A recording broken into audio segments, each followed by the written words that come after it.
That's really what it comes down to, is that if you try to focus on too many things, that's when we find that agents fall off the boat. Focus is really important, especially when you're at the very beginning of something new. What kind of makes YouTube unique is that it's a storytelling platform. They're looking for solid information. They're looking for more concrete information. It builds that credibility for you. It builds who you are as a person while you're giving people what they're actually asking for. If you're a real estate agent and you're tired of cold calling, door knocking, and spending money on ads, then subscribe to this podcast. We discuss leveraging the power of YouTube for your real estate business and how these strategies earned us over $1 million in GCI our first year in real estate. My name is Levi Lascsak and my partner is Travis Plum. Let's get started. All right, welcome back to the Passive Prospecting Podcast. And today we're going to be talking about personal brand. Should you start one in 2026? There's a lot of noise around your personal brand is the most important thing you can do right now, and it will be the most valuable thing you will have in the next 3 to 5 years. So we're going to kind of debate that. I got Krissy here with me, and I also want to just talk through that a little bit because just jumping right into it, I'll say, here's my thoughts on the whole personal brand thing. It's one thing to hear that because there are quite a few people out there teaching personal brands. And I'm not one to knock what other people do, but I just want to warn you if this is a route you're thinking about or going down. The personal brands that I have seen be the most successful are the people that built a brand first, not necessarily a personal brand. So it's one thing to just, start making YouTube videos or Instagram content, which you could. And if you're trying to build that around a personal brand, I think that is extremely challenging unless you have some significant results from something. And it doesn't really necessarily have to be business. It could be health, it could be life, it could be, business, of course, would be the most, important in my opinion. But the thing is like people want to know what you've done, I think, before they're necessarily interested in you. It's different whenever, it's funny, like Ryan Serhant told the story to get on Bravo, $1 million listing. Like he had no business at that time. He basically acted like he did, and he kind of duped the executives into thinking he was busy all the time and had all these deals going. And then he built that basically over that time. And from there, yes, he started to build a personal brand as he built that brand along with it. But the most successful personal brands that come onto the scene, and you'll see like Alex Hormozi, for example. I think he posted the other day, he didn't start making content or public facing content, at least for, personal brand, until he was 34-ish or something and had sold his company really for multi-millions. So he was building a brand that whole time, really kind of behind the scenes. He was going to networking events, going to masterminds, of course, running ads around that, but it built up a brand that allowed him to sell it. And once he sold that, then you have the credibility. Same thing with Cody Sanchez, like Cody Sanchez talking about buying businesses. She was already buying and building businesses on the back end. And then she turned around and made a video about a successful laundromat that was making her $60,000 a year, just one of them. And that got natural attention. Dan Martell, considered probably one of the bigger personal brands right now as well. What did he sold like 3 companies, worth over $100 million or so. So when you do something big or you've built brands, and he built software companies, behind the scenes, wasn't making content around that. But once they had the credibility, once they had the credentials, once they had the businesses and companies that they proved that they built, then once they came on the scene and started their personal brand, you can almost say had instant credibility, or at least it had substantial credibility behind it. Clearly, they're all very good communicators.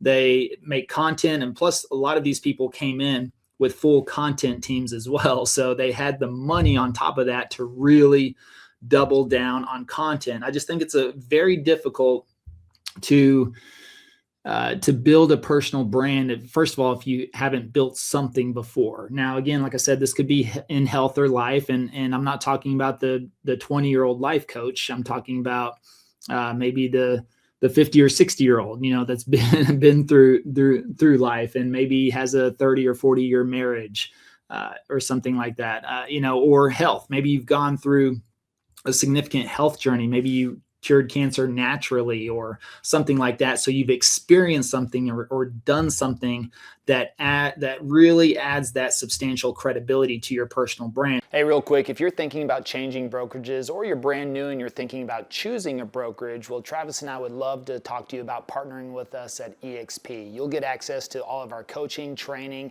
and courses at no cost, but mainly we want to see if we're a good fit for each other. So just check the description below and you can book a call with myself and Travis, and we look forward to speaking with you. And then if we tie it back to real estate, the business we're in, then, what is a personal brand? I mean, again, you really need to build a real estate business first. And most people are going to do that, not necessarily, I would say, on your personal brand, but by value that you provide and the business that you attract. Now, as you attract more business from that, clearly your brand will build up, but then it's what are you building? Are you building a team, or is it just you? I mean, the thing about the personal brand as well is you got to think about that's not necessarily, it's something you want to take with you forever. So, I mean, once you have the credibility in there and then you build as you go, you're adding to your personal brand. And then if you want products or services, or you want to build companies, clearly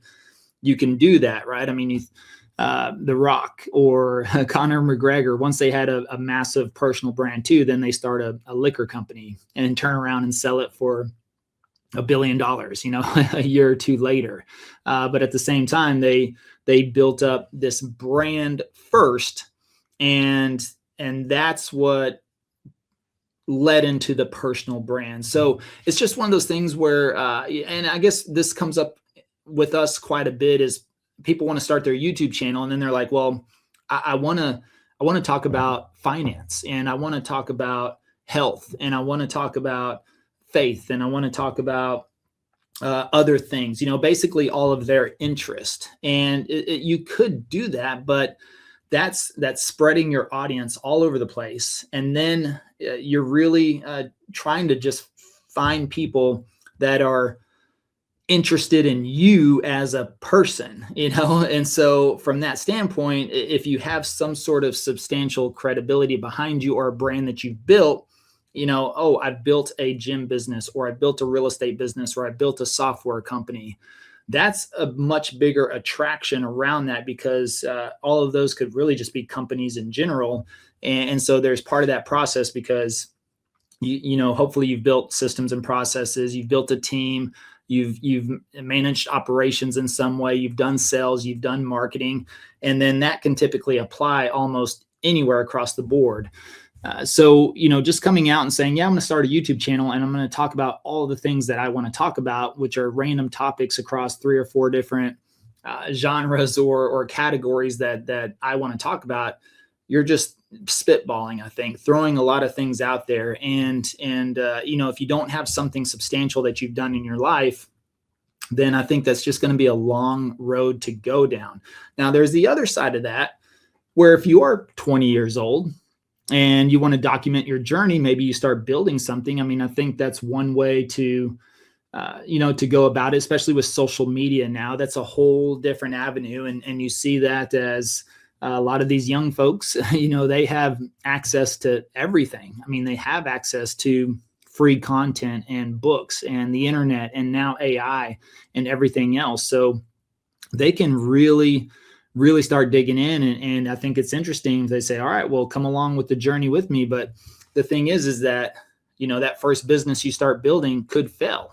And then are you going to stay in front of people whenever that happens? Because I've been a part of failures before. They're not pretty, and they are, despite how strong your mindset may be, to do that in public is a challenge, and to walk through that. Now, some people, may do that. You may watch them rise and fall and rise again. And if you listen to any of these people, even Hermosi or Sanchez or Dan Martell, or, they will talk about, well, early in my career, or I went through 2 or 3 failures, or I lost everything once or twice or 3 times. And it even took them a couple of rounds. And so imagine if you're building that in front of the world, so to speak, on social media, that's something you've got to be prepared for as well. So there are aspects to that, or there may be something to where you come in and you're like, well, I'm 40 years old. I've lost everything. Now I'm going to rebuild it, and you're going to watch me do it. There might be some interest to that as well. But at the same time, I think now, this day and age, people are looking for results. They're looking for proof. They're looking for a path that they can follow, and they want to, follow the people that are the most successful. And, I think billionaires now are more popular than ever. It seems like not that much of a moonshot anymore. It seems like a lot of people are, well, I want to be a billionaire, or I'm working towards being a billionaire. And it's interesting because it seems a lot more attainable, even though that's still a very, very, very, very small percentage. But that word billionaire just gets thrown around a lot, kind of like millionaire was 15 years ago. You think about 15 years ago, it was like, man, if I'm a millionaire or a multimillionaire, that's enough. Well, the problem is now everything is a lot more expensive. So I think $1 million is really, actually $10 million is more like the new $1 million. So even if you do a couple million, if that's within a company, you're going to have profit, you're going to have losses, you're going to have expenses, and you could do revenue of 3, 4, 5, or 6 million, and at the end of the day, you find out, what do you really take home from that? And that's one thing to sustain a lifestyle, but then to grow and expand that, and how do you grow and expand that in a company as well? So the personal brand right now, as that is a topic of conversation, I think what you should really focus on is building a brand first. And it's really kind of, whenever we started this channel, and, I named it Living Dallas, I didn't name it Levi Lascsak because I wasn't trying to build a personal brand at that time. I was trying to build a brand. Plus, I felt like that brand would have a more general draw, you could say, versus just me as a person. It's like, who was I? Yes, I had success before, but I was starting over again at 41 years old. And I didn't really, I documented everything, but I documented behind the scenes. And whenever I had the success after a year, then it was, this is something that might be interesting to people. And I can start talking about that. And the same thing with myself. It could happen quickly. This day and age, you could build a brand within 6 months or a year. And that's happening now with AI as well. People are building companies and turning around and selling them a year or 2 later. And you could do that if you have the right systems and processes to put into place. But overall, I think just starting a personal brand whenever there isn't a history, or there isn't something interesting, or there isn't some substantial credential or some sort of credibility of what's been done before, is really going to be extremely difficult. And I don't know if that's the route you want to go, because it's probably going to take a long time. And I've seen a lot of those channels across YouTube. I'll come across random channels all the time, and it's just people's names, and they talk about random stuff. And I don't see a lot of subscribers. I don't see a lot of views. And also at the same time, everyone's wondering really what's in it for them. If they're going to listen to you, what's in it for them? And that goes back to the chapter in our book about service-based marketing versus selfish-based marketing. And I think a personal brand with no real credibility or results behind that is kind of more of a selfish play. It's like, I want to build this personal brand because everyone says I should do that, and it's going to be the most valuable thing in the back. Even like Gary Vee. Gary Vee is a good example where he built his dad's wine business in the background for 10 years, from, $100,000 to 60 million, I think was their last year. A wine store in New Jersey, but then he got into social media marketing. He got into online sales. It didn't just become a location. It became a place where people were ordering wine, shipping it, so he really develop that into a business. And then when he started, I think he said the same thing. He didn't make a piece of content really until, a personal brand piece of content until he was 34. He was making wine videos, but that was just around the education of wine to promote the wine store.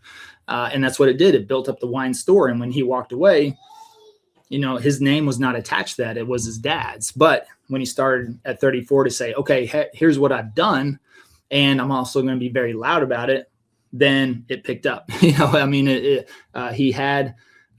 that credibility behind him to do it. So it's just something that I think people should be mindful of, especially moving into personal brand. And agents come to us all the time wanting to start a YouTube channel.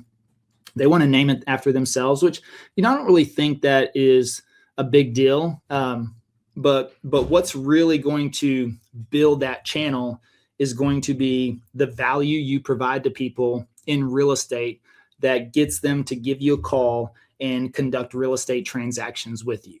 And then after a year or two, when you have the business to match, then you become interesting, I think, as a personal brand. Then it might warrant, a secondary channel or something like that, where you are focused on your personal brand and you can say, here's what I've done. This is what I'm doing. Or like us, we're still in the business now. So every single year is different. And, I've had to talk about some of our challenges over the last couple of years, being, front facing or in the public now, you could say, especially with documenting a lot of stuff and continuing coaching as we have a live business. That's the other side of it. We have we're not just coaches. I guess I probably could have retired from real estate after the first year or two, and I would have had this snapshot of a huge success. And then I could have just probably coached around that and sat in my office and watched what everybody else does and critique and take those ideas and continue to coach it. Right. And some people do that, or, some haven't done that at all and they still coach it, but it is what it is. But for us, we're still live in our business, and I've been vocal about the challenges and struggles over the last couple of years, especially with outsourcing leads and having to bring leads back. Now, we still had very good years and still survived through all of that and still had more production than most agents do ever at the same time. But whenever you look at the growth from our team, clearly momentum 2021 spiking in 2022, massive year. 2023 was just a challenging market, but we still did very well. 70 million in production that year. And then 2024, we outsourced leads for 6 months and tanked everything. Now we still did a significant amount of business that year, but it's nowhere compared to 2021, 2022, or 2023. And then 2025, we had to recover. So we brought back all the leads, rebuilt everything over 2025. And now we're carrying that momentum into 2026. And we're going to have a monster year, through it's February 6th at the time of this recording. And we're already at 19, almost 20 million pending and under contract within the first 5 weeks of the year, which is crazy. We've got another listing appointment we're going on today. It's just, we have 13 people coming into town for February alone. Wow. We're like, what, 6 days in? Yeah. 13 people coming in February alone. And all of them are like, we pretty much want a contract while we're visiting. I mean, that's what they're telling us. We had a call on Tuesday. They're in town today, and they're on Tuesday. They're like, we're coming in Thursday night, Friday. We want to look at some homes and contract, by Saturday. It's like, okay, all right, cool. Everyone's timeline is just moving. And I think they're starting to see the shift as well. So now that we have full momentum from 2025 moving into this year, I think we're going to really see the potential of our channel again. Plus we have our secondary channel that is for sellers that is really kicked in and ramping up. And that's what's producing a lot of that. 9 million of that 19 million is listings right now. And that's the most we've had. I I would say in a year, and we've got it in the first 5 weeks of this year, because of that secondary seller channel that we built up. And that kind of goes back to, separate channels or separate brands or something now too. I've built a completely separate brand for a completely separate audience, and it's now starting, and we're reaching metrics faster than we did on the first channel, at least from subscribers and views and things like that. Now, business, not so much, but we started that last year. We had to figure out a lot of things, do some testing, and kind of go back and forth on it. But now it's hitting full momentum right now. So that's just kind of my general thoughts there on personal branding. It's just something that I want you to be mindful of, and hopefully save you a little bit of trouble or a little bit of struggle. I've really focused on building a brand first is my opinion and recommendation. And down the road, look, the only thing constant in your life is you. Businesses, business partners, maybe even spouses, that type of stuff can kind of come and go, but you are the constant. So there's time to build a personal brand. And actually, this is something Krissy and I went kind of back and forth with over the last couple of weeks too, as I was looking at starting another channel, and actually a personal brand channel. Now, what I decided was to not do that. And the reason why is because I said, you know what, I'd rather focus that content towards real estate. I just think there's too much of an opportunity with real estate this year. And, I'm not, hey, what's another year? And that's what the conclusion I came to. I was like, let me just put it off strategically, not because I'm a procrastinator, but let me put it off strategically, because if I build another channel, another brand completely, it's already has proven results, but let me really solidify that proof. Let me double down on it. Let me build another business that gives me more credibility. And in 2027, if I start a personal brand at that time, I'll have even more to talk about, even more results, even more proof. And so, I made that decision strategically of okay, because guess what? A personal brand takes time, energy, effort, and I don't have a $40,000 a month content team. I don't know. Hermosi says, I don't think he's spending like 100 or 200 grand a month on content. I heard him in a meeting. I saw a video the other day in a meeting. He says he spends like 2 to 3 days a week, all on content. He's just content, but now as his business is in place where he knows that's the main focus. It's just lead generation. And I'm not there yet as far as, I'm trying to be as efficient as possible with the content. And so, but at the same time, if I wanted to start a personal brand, I knew that would take a separate channel. It'd take separate time, energy, effort, separate content. And I would have to start building that from scratch. And it's like, you know what, let me double down on what we have working and the new channel that we started over the last year for sellers, and really focus on building those out. And I'm just going to have more in my quiver, so to speak, more arrows in my quiver to be able to go a personal brand route down the road. And now maybe that's not a good, I don't know. We'll see. Maybe that's not the best decision, but at the same time, I think that's the right place for me right now. And my thoughts could change in 3, 6, or 9 months. I don't know, but that's where I'm standing right now. Yeah, well, and I think it's interesting you said the word focus quite a few times. And that's really what it comes down to, is that if you try to focus on too many things, that's when we find that agents fall off the boat. They get really excited about doing a lot of different things, and they'll try to start. We get this question all the time on our challenges. It's like, should I start 3 channels? Because I want to do investors, and I want to do this state, and I want to do another state because I'm also licensed there. And it's like, no, if you start one channel, that's going to be a huge win for you. You get into one channel, and it's a lot of work just to do one channel. So focus is really important, especially when you're at the very beginning of something new. And you don't want to go in so many different directions that you segment and you dilute your efforts at the very beginning. It's such an easy way to burn yourself out. And I also think that in this situation, what kind of makes YouTube unique is that it's a storytelling platform. It's not like Instagram or TikTok where it's a one-off thing and people come, they see you one time and that one story is going to be what makes them follow you. YouTube, they're looking for, solid information. They're looking for more concrete information, something that lasts 15 to 20 minutes. So in that process, you're telling a story. YouTube is a double whammy where it builds that credibility for you. It builds who you are as a person while you're giving people what they're actually asking for. So I think really what it came down to when we were talking about, whether or not we wanted to go in the direction of a personal brand and like putting that focus into a brand new channel came down to, well, YouTube's doing a lot of the storytelling for us already. The brand is being built because the results are being made. And I think that's really what kind of sets YouTube apart.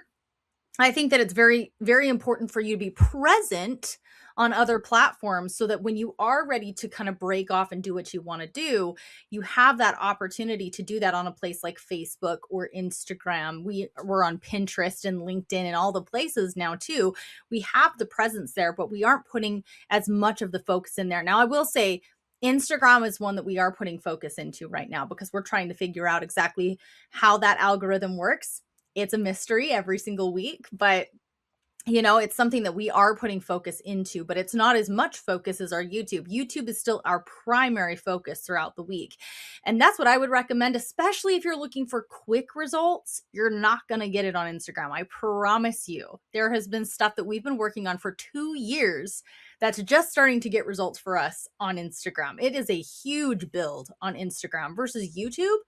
You can get results in less than 20 subscribers. If you want to actually sell a house in the next 60 to 90 days, that's possible on YouTube. It's not every once in a while, it's probably possible on Instagram if you go viral or something like that. But I would say that's the outlier. It's normal for agents to get deals done in 60 to 90 days or less. I mean, we've had people who put out one video and they already got it. And that's repeatable. Like we've had many clients who have had that happen. It's just not just one person that's had that happen. So I think if you want speed, you want efficiency, you want something that's actually going to get you the results. Because I think that's another thing, another misconception that people have is like, if I have this personal brand, I'm going to become world famous overnight. And because of that fame, I'm going to have these people who want to buy from me. I'm going to have a small segment of that group that's going to want to buy from me, and I'm going to be rich overnight. And I think that's what's sold to you from a lot of these coaches is like, if I have a personal brand, I'm going to be invited on all the stages. That's not what gets you on the stages. It's not what gets you sales. What you really want at the end of the day is money in your pocket. And if you want money in your pocket, you got to put focus into the not so sexy stuff that works really quickly at the very beginning. And along the way, be doing things like adding your presence onto an Instagram or, creating a plan for you to create a personal brand a couple years down the road. Or, for instance, Levi, he didn't even rank for his own name for probably at least a year. Now he ranks for his name on YouTube, but he did that by accident. We didn't do that on purpose. So you'll naturally build that personal brand if you put the focus in the right direction and you put the focus in where the actual results are coming from. If you don't put your focus there, then you're just, you're spitting in the wind. I mean, people aren't really going to know you for a really long time unless you actually go straight for the stuff that creates results. What are you going to sell? What are you going to sell for your personal brand? I mean, are you going to make content out of the goodness of your heart and just to help people? I mean, yeah, I think you could for sure. But at the same time, most of these people with personal brands have current businesses. Yeah. That they really is a back end promotion for that. They're trying, think about everything that Hormozi does. He ultimately wants to become a part of your business, either to, have ownership in it or to acquire it. Cody Sanchez wants people to, buy businesses. And then I'm sure she's looking for equity in there as well, on top of that. And then, Gary Vee has a whole social media marketing company. Now he's working with more of the bigger brands. I don't know if he does any personal, like small personal accounts. I don't think they do part of that. He's working with like Pepsi and Home Depot and all the big brands there. But he built that credibility to do that. So, if you just start a personal brand, like, what's the point of it? What's the purpose? And if you want to make that sustainable, or at least put money in your pocket, what are you going to sell? And I would recommend it's not going to be templates from Canva. Although I don't know, I've seen a couple of people that some people make really good content just to sell stuff, so if you do that, you've got to be a really valuable content creator, a really good storyteller, to be able to create some sort of content and sell other people's stuff. And of course you can do that through affiliates and things like that, but still, I would argue that that's not really a personal brand. If you're selling something else through affiliates or other programs, or, PDFs from Canva or something like that, plug and play PDFs, or, you're not really selling your own product. And then you've created a business, and then that would actually probably give you something a year or two down the road as a personal brand to be like, oh, I built this massive affiliate business, with other people's products and other people's success and things like that. So, I mean, that again, it's just, if you come out of the gate, I want to start a personal brand, you need to understand your purpose. You need to understand what the value you're providing, and then what service or product are you offering. So if you don't have that in place, or you haven't done something, because if you've built something, a business, or gone through a health, if you've gone through a health journey, then you could make protocols, or Google Docs, or PDFs, or things to say, hey, here's what helped me cure my cancer, or Crohn's or ulcerative colitis, and this is what worked, but at that same time you got to be mindful of the medical advice and all that other stuff. But you could say, hey, here's my detox program, here's my recovery program, here's the methods I used. And people do that. But again, you've experienced something, you've gone through something, you've won in some sort of way. Like what have you won? Have you beat a health battle? Have you been married to the same person for 50 years? Have you traveled the world? Have you built a business? That's what attracts people, because those are topics that they want to be involved in. But if it's you learning stuff and then regurgitating that as well, at some point it's what's the value in that? And then, attaching something to it of, hey, I've now if you create some really good system or process, I don't know, but then where's the proof around that? Where's the results? Yeah. And you've seen people do this, even like on the operational side. So you got people that have been behind the scenes, again, that have built businesses from the operational standpoint, not the front facing or the CEO or the content creator, but as the COO on the back end. Hey, I've built these businesses on the back end. Here's how I did that. Here's the systems, here's the processes. And then that allows somebody to follow that format. So overall, I just believe you've got to have some sort of experience, some sort of credential, some sort of credibility if you really want a personal brand to take off. Yeah, well, and again, it really comes down to results, because what we're doing, anytime you're creating content, you are wasting your time if you're not solving some type of problem for somebody.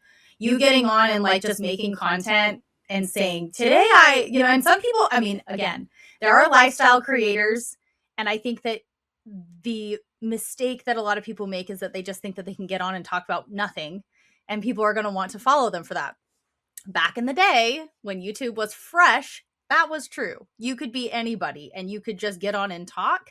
Actually, it was crazy. I saw this story about a guy, and his whole channel was, he was born with some type of deficiency or something, some type of disease. And his whole channel was like, my experience being ugly. And that was his entire channel, and that was back in the 2000s. And he became like, he blew up. Now he's like a really big time creator, but that's not the norm anymore. Content creation is so normal for people that you have to be honed in on a problem that you're solving. And the great thing about a real estate is that we're solving problems that we already know that people have, right? They're trying to find a house, they're trying to move across the country. And if you do the keyword research, like we tell you to do, you can solve those problems in videos very easily. You don't have to have all this extra stuff to give people to prove that you're an expert, versus I'll just show you some of the stuff that we've worked on for our personal brand stuff. Now that we're 5-6 years in the future, I mean, you're looking at like freebies like that, or, you're going to have to give, I'm going to show you like all the ones that I've printed out. This was something I was working on this week. This is the kind of stuff you have to give away on Instagram to be able to be seen as an expert. Like, these are huge manuals, right? Like, you have to have a lot of those. And this is 6 years of material that we put together and little guides and stuff, which is great. But you know how hard it is to get people to opt into stuff and just to be seen on Instagram? It's a huge effort. So if you don't have that much information to share with people and you don't have a variety of things that you're solving, it's going to be really hard for you to build something based on your own name at this stage. Versus if you let YouTube do the talking for you, you let your knowledge of real estate do the talking for you, and you don't focus on yourself, then over time, you're going to have this huge library that you're building up, all of this knowledge that you learn along the way. And 2 or 3 years down the road, when you're just racking in the checks from your commissions on your real estate sales, then you can go back and say, oh, I've got time to kind of build out this personal brand too, and make it be something that kind of goes along with the YouTube channel that you've already built. But again, that focus being diverted so early on is going to make it so you never even cross that finish line and you never get to a point where people would want to listen to you. Yeah. Yeah. And all those guides, and that's all come from experience. It's come from, working on what works, what doesn't work, figuring all of that out. And then when you build a reliable, repeatable system, then it's like, okay, now we can document this and give this away. I mean, even what we give away for free needs to be valuable. And then what we sell has to be 10 times valuable to what they're buying. But I know everything that we sell is worth thousands, if not tens of thousands, or hundreds, or even millions. I mean, we have YouTube channels where these people are making millions of dollars in commissions. And, if you compare that to the coursework or programs that we sell, that's pennies. I mean, it's nothing. Yeah. And then we have even much lower I mean, this book, it's funny. We were we did our little event in Dallas a few weeks ago. And I had this guy, I only knew him from Instagram, but we finally got to meet in person. I mean, the kid's 25, maybe 26 years old, and did 700,000 in GCI last year off of apartment rentals in Dallas. And he just read the book. And he's like, man, he goes, what I was doing, I knew it wasn't working.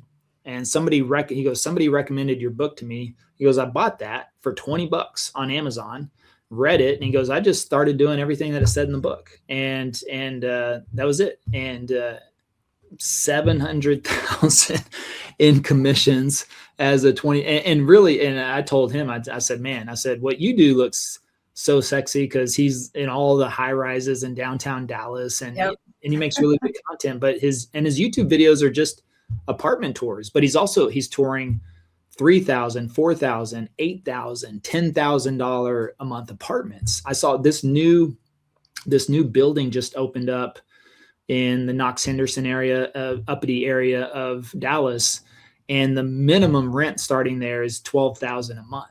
And I saw I think they've been open not even 1 week, and he already had a signed lease. And a lot of those leases pay the first month's rent. So $12,000 lease, and he's like got a $12,000 check. And then he was saying, he's like, most of this stuff is just one phone call. He goes, I don't even really show half the people, and they'll call in and just ask me a few questions, and then ask if they can put me on the documents when they go in to sign. And so the videos have shown everything. And so, I mean, that amount of value, I mean, what's the return on $20 to 700,000 earnings? I mean, return. that's one of the best investments. Yeah. Of all time. I mean, I think that's probably that's better than any crypto I've ever invested in. So. Oh my God! Every time I'm in crypto, it crashes like that. I know. I was on there like looking at XRP last night. I'm just like looking great. Yeah, I'm just not I'm not a good crypto investor. No, I'm not either. I'm like I go in very low only, and I put a very, very little in when I do it. Well, it's funny because I think like a couple of days ago, I was looking at XRP and I was like, you know what? I was like, I'm gonna throw $1,000 in XRP because it dropped, and then like $1 2 days later, it drops like a whole nother $1. Yeah, just like I was like, oh, and now this morning it was funny because I was looking, I was like, you know what, I'm gonna buy a little bit.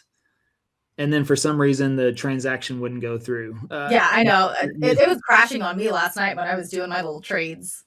And I was like, now I can't even buy it right now for some reason. It's the money's there, but it says like insufficient. So that's the other thing too. It's like that, man.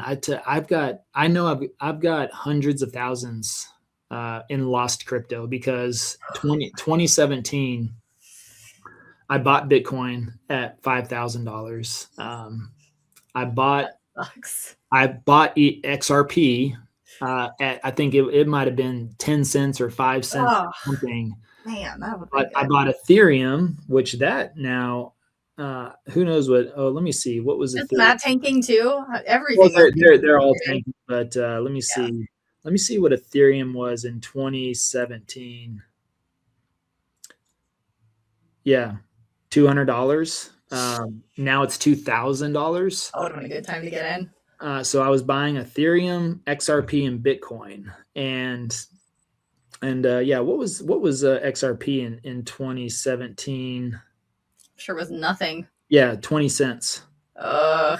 And I think I bought probably most of that because I was like, well, 20 cents, that's, and because I read something about XRP at that time, and I was like, that sounds like a good little bet, and so. Whoever knows what. Let me see. Now we're way off subject. Well, it's funny that you say this because isn't it so funny that when you kind of split your focus, like that's what happens. You could say the same thing with crypto. You could say the same thing with just anything in business. When you're splitting your focus and you're trying all these other things, a lot of times you end up losing money, or it's like you end up doing something that doesn't actually end up doing something good for you. And you end up ignoring the thing that actually makes you the most money. So it's like, if, I just think that focus is so important. The reason I don't have it because when I bought back then, I didn't understand storage and cold storage. And so I can't tell you where I bought it, how I bought it, what email address. Exactly. I lost track of it because from 2017 to like 2020, it wasn't really a topic of discussion. I think 2021, it started ramping back up. And then I was like, oh, wait a second. I bought in, and I think I probably put like 5,000 or 6,000 in XRP. So I just did the math. That could have been worth like 75,000 right now. So I kind of nice little trip to Belize that you're missing out on there, Levi. That's a couple of trips. I'm kind of, it's not, that's not life-changing money for me, but it's still like, that's a pretty good chunk. A lot of money. Yeah, it's like the Bitcoin like for sure. $5K just from investments. I know the Bitcoin for sure. I think I probably put at least 20 to 25,000. So I probably had five or six Bitcoins. So that's, what, 500,000 or 600,000 as of last week. But I have no idea where it's at, what happened to it. Ethereum, I'm not sure. I probably put a couple of $1,000 into Ethereum, and that was about it. I specifically remember having conversations with my friend in 2017, and we're like, Bitcoin was 5,000. And I was like, I don't know. We might have missed it, we might have missed it. And then I bought I think I put 25,000 in. And then I think the next week or two, it went down to, 3,000. And I was just like, oh my God. And I think that's why I kind of wrote it off too. Cause I'm like, every time I invest in something, it crashes out. And then I wasn't focused on it. I'm not a crypto trader. I'm not dialed in on all that stuff and the keys and the cold storage and everything else. And I lost track of it. I can't tell you where any of that stuff is. So I have no idea.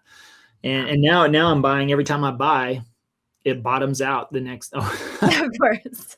I'm just like, all right. So there we go. But I mean, that's the thing though. It's like the same thing when you kind of look back. I mean, that was kind of like off topic, but whatever, it's like, it is interesting that we're talking about that because again, you didn't really know what you were doing. And a lot of business owners, when they get into the whole personal brand, you just kind of throw everything. It's like throwing spaghetti at the wall and hoping that something sticks, right? You have to be a marketer on top of just being a content creator. There's so much more strategy that goes into creating a personal brand than just going out and following the system that we've already done 100 times over, because there's so many different ways that you can build a personal brand. So it's not that you don't want to build one. You want to build one in a line linearly. You need to create the result first and then take that result, systematize it, and help other people be able to do the same thing. That's the linear way that a personal brand, at least in my experience, is built successfully. And another thing that I always think too is like, we always say choose your hard because, doing videos is hard, going to a job is hard. So you got to choose your hard. I also believe that you need to choose your easy. You need to find the thing that is really easy for you to accomplish very, very quickly, something repeatable that will give you a quick win that you can repeat over and over and over again until that's become so easy that you can choose the next thing that's easy. Because if you never do that, you never go anywhere.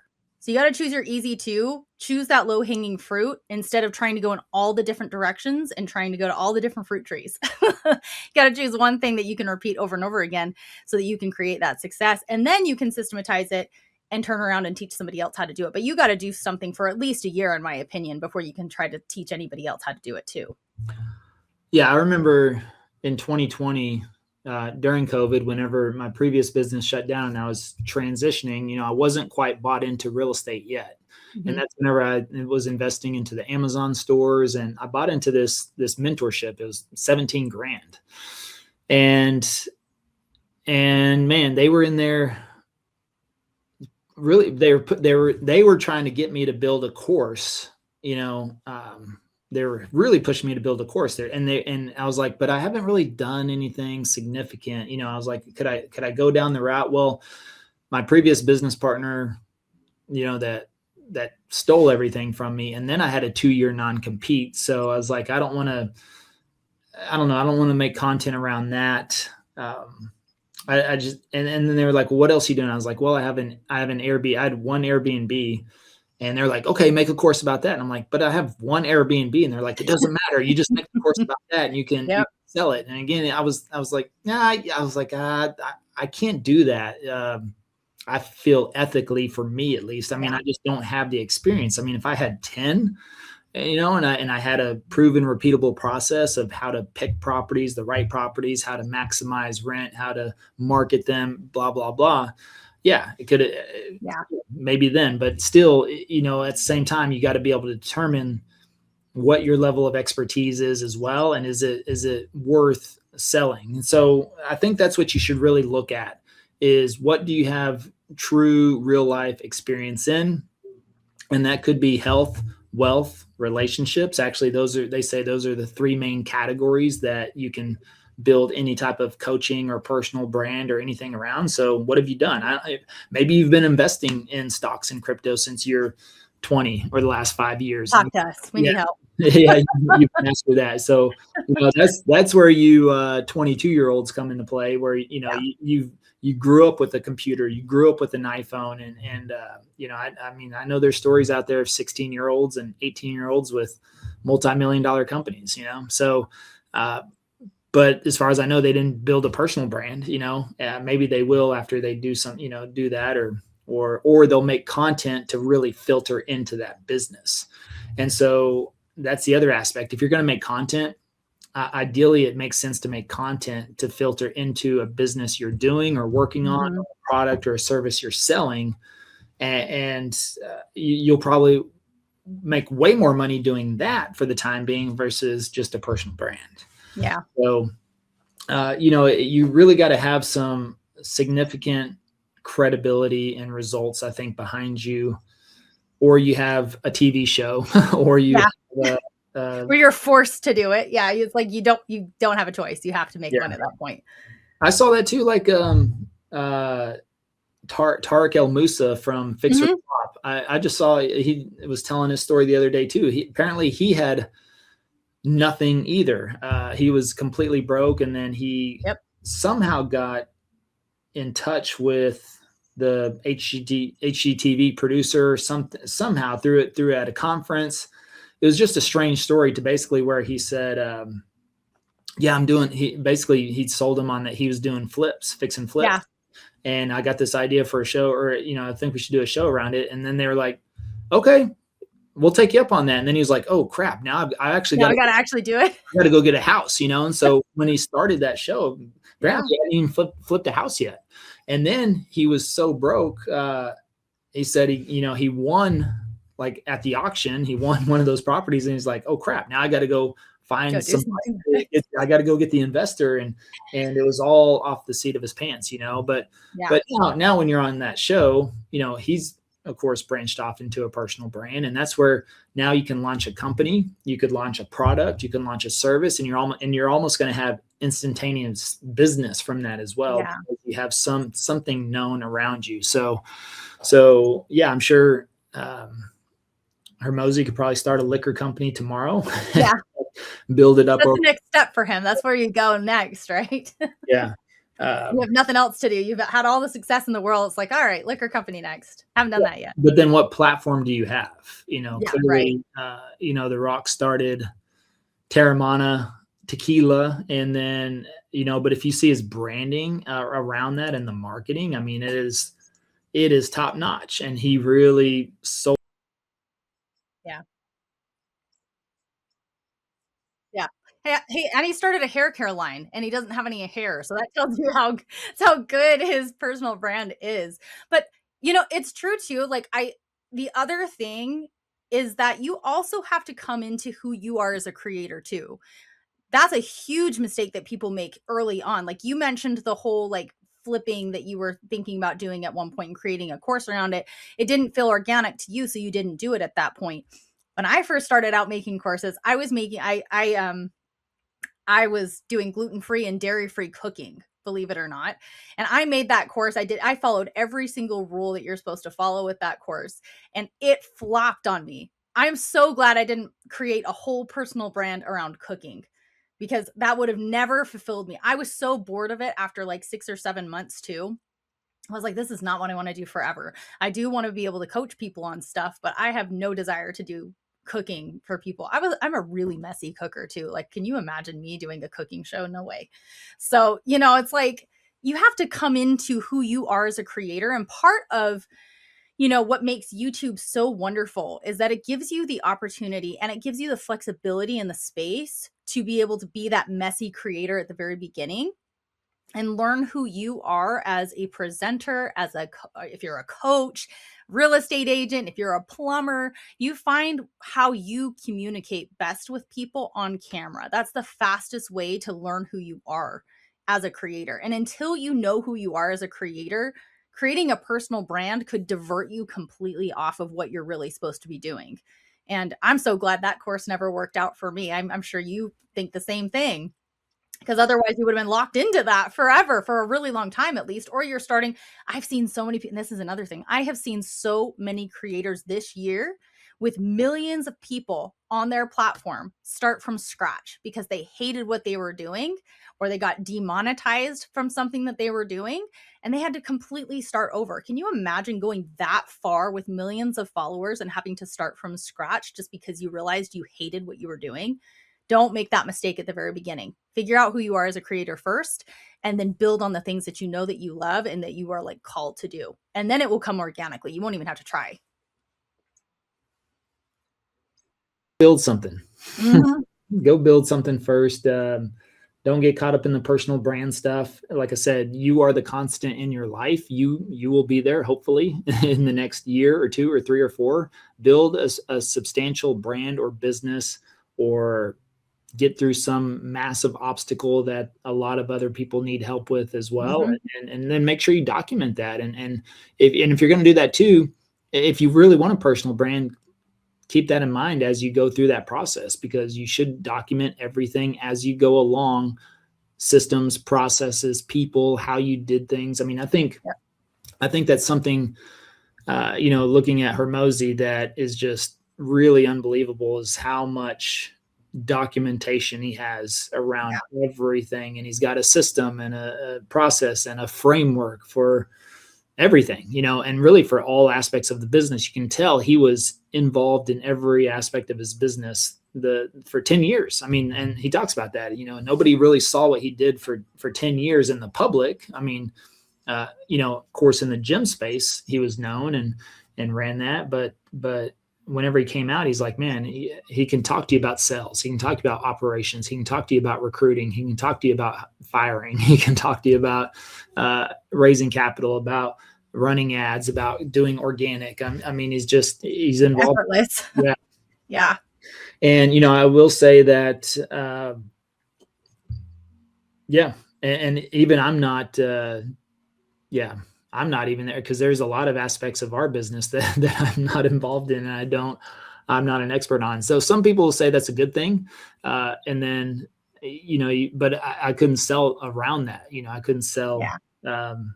So I want to stick to what I know, what I'm working on. And that's, lead generation through YouTube. And we'll see. I mean, that's where, a personal brand for myself would come into play, to where I can expand that to other business owners. And, I wrote Passive Prospecting in that format, so that any business owner could really pick up that book and utilize it. And that was the end goal in mind, was that at some point, we'll break off and expand into that. But I don't even feel like we've maximized the real estate agent space, especially the last couple of years of the market have not been great for a lot of people. So now with the market coming back, I mean, in 2021, 2022, we sold courses easily, right? Because people were doing transactions, and they were happy to add to it, or spend money on themselves, or invest money, or, try something else.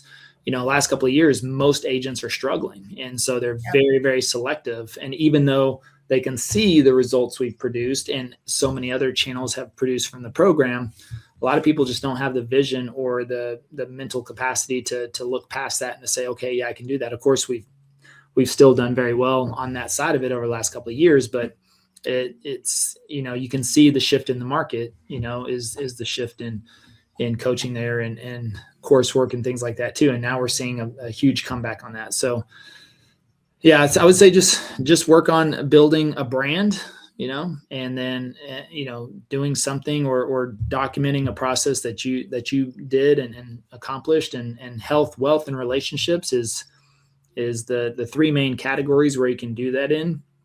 But I think the more experience you have, the more credibility you have, and the easier it is to build that personal brand or sell products and services. But really, you want to sell products and services regardless. Yep. And so ultimately, when you build a personal brand, that's probably to sell a product or service anyways. Yep. So it'll be so much easier to do that if you've already done that before with another company or business or something like that. So, yeah. Well, I'll say this. Aesthetically, a personal brand looks really cute. It looks great on paper, but people like results better. And if you can give people a result faster through a regular brand, do that first. It's not the sexiest choice, but it is the fastest choice to getting somebody a result, and then build the personal brand, because people will love your results and you don't have to work that hard. Yep. So there you go. Thanks for joining us today. By the way, if you're looking for a new brokerage or thinking about changing brokerages, and you're interested in talking to us about a partnership at EXP, we should have a link in the description where you can book a call. You can speak with myself or Travis directly. And of course, our partners at EXP get all of our coursework and coaching at no cost. On top of that, we have the power of co-sponsorship now as well. Mm-hmm. So we can co-sponsor you with somebody either in your city or somewhere else across the 27 countries that EXP is involved in. And that allows for a very strategic partnership, to where you can get the YouTube side from us. And then you can, we like to partner with people that have more of the traditional real estate side. So that understand, cold calling and door knocking and open houses and postcards. Even though you may not be interested in that, I think it's really good to have somebody else that can help support you there if needed. But at the same time, even co-sponsoring you with somebody like a local team in your city, that could be a huge win as well. So co-sponsorship really opens up the opportunities now. And you pair that with YouTube and you've got a win-win for success. So I think now is the best time that it's ever been to partner at EXP and pick the right partners, of course. And if you're interested in YouTube, we're the best team to help you out on YouTube. We've got the most producing channels. Our channel is the most producing channel out of all of them out there from a single channel. I'm not talking about adding, I'm not talking about adding up a bunch of channels and using that number. I'm like, from our channel, over 540 transactions over the last 5 years from a single channel, multi millions in GCI, and we're going to blow past, I think, everything this year. We've made a lot of 6-figure real estate agents too, just from YouTube, and that's not including their own personal production outside of that. So yeah, even 7-figure. I mean, we've got a few multi-million-dollar channels out there too. So it's awesome. But book a call. That's in the description. We'd love to chat with you. Or if you're already at EXP or don't want to move, hey, we have things available for purchase. And I'm not shy about selling those because I know how much it can change your life and change your business, and it's well worth the investment. So until next time, we'll see you on the next episode and hopefully see you on YouTube. See ya.